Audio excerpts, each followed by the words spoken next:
زلزلے کا آنا، آندھی طوفان کا آنا، یہ اللہ تعالیٰ کی طرف سے ایک نشانی ہے قیامت کی، کہ اللہ تعالیٰ جس زمین پر دیکھتے ہیں کہ گناہ زیادہ ہوتا ہے، اللہ کی نافرمانیاں زیادہ ہوتی ہے، تو اللہ تعالیٰ اس زمین کو حکم دیتے ہیں اس چیز کا۔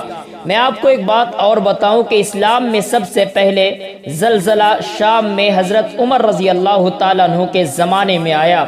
زلزلہ اس قدر سخت تھا کہ پلنگ آپس میں ٹکرانے لگے، تو حضرت عمر رضی اللہ تعالیٰ عنہ نے لوگوں کو مخاطب کر کے ارشاد فرمایا، تم لوگ دین میں نئی نئی باتیں پیدا کرتے ہو، اس لیے یہ زلزلہ آیا ہے، اگر تم ان چیزوں سے نہیں بچو گے تو میں تمہارے ساتھ نہیں رہوں گا۔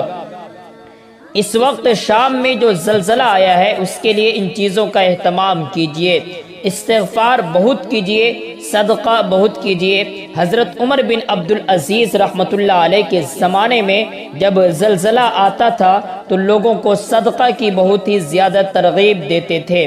امر بالمعروف اور نہی عن المنکر کا اہتمام کیجئے، یہ دعا مانگنے کا اہتمام کیجئے۔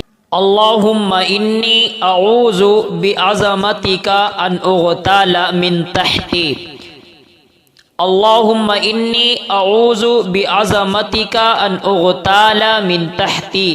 اے میرے پیارے اللہ، میں آپ کی عظمت کی پناہ مانگتا ہوں اس بات سے کہ میں نیچے سے ہلاک کیا جاؤں، یعنی زلزلہ سے۔ آپ بھی اس دعا کا اہتمام کیجئے، ان لوگوں کے حق میں دعا کیجئے تاکہ اللہ تعالیٰ آپ کی دعاؤں کے ذریعے ان کی زندگی کو بدل دے۔ اس ویڈیو کو زیادہ سے زیادہ شیئر کیجئے گا تاکہ بہت سارے لوگ آج کے اس دعا میں شامل ہو سکے۔